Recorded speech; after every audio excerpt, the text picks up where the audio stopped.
sympathique, l'adjectif lui colle à la peau depuis bien longtemps déjà. De l'incontournable salon de l'agriculture au bain de foule improvisé, Jacques Chirac n'a jamais manqué une occasion de cultiver cette image. L'image d'un homme qui ressemble aux Français et qui s'est solidement installé dans les toutes premières places du classement des personnalités politiques les plus populaires.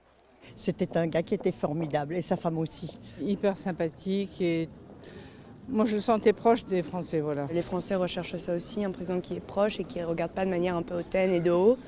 Il est marrant, il a une bonne tête. C'est toujours mieux que Sarkozy. Je le trouve pas sympathique du tout, mais c'est vrai qu'il est très doué pour paraître sympathique, oui. C'est sûr que quand on voit ce qu'il y a après, on se dit qu'il y a toujours pire sur cette terre. La comparaison avec Nicolas Sarkozy, son successeur à l'Élysée, c'est peut-être là où il faut chercher les raisons de ce succès. Car avant d'être de nouveau plébiscité par les Français, Jacques Chirac a été le plus impopulaire des présidents de la Ve République. Le problème de Chirac, c'est que c'est aujourd'hui une adhésion personnelle à un homme, un genre d'homme, un genre de président, et pas une adhésion à un bilan.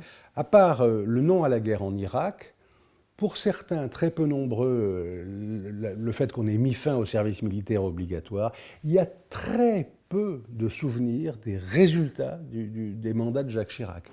En revanche, beaucoup de Français se souviennent des affaires qui valent aujourd'hui à l'ex-président d'être jugé. Ce sera la première fois qu'un ancien chef d'État républicain français comparaîtra devant un tribunal. La pression politique et médiatique sera très forte sur les juges, avec une question: en quoi la popularité du prévenu peut-elle influer sur son jugement ?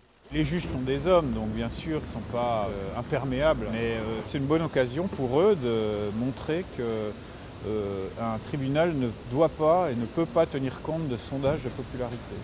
Sondage pour sondage, les juges pourront s'appuyer eux aussi sur l'opinion. Selon plusieurs enquêtes, environ 2 Français sur 3 estiment que la comparution de l'ex-président est une bonne chose pour l'image de la justice. Un procès qui aura forcément des conséquences pour la popularité de Jacques Chirac, en bien comme en mal.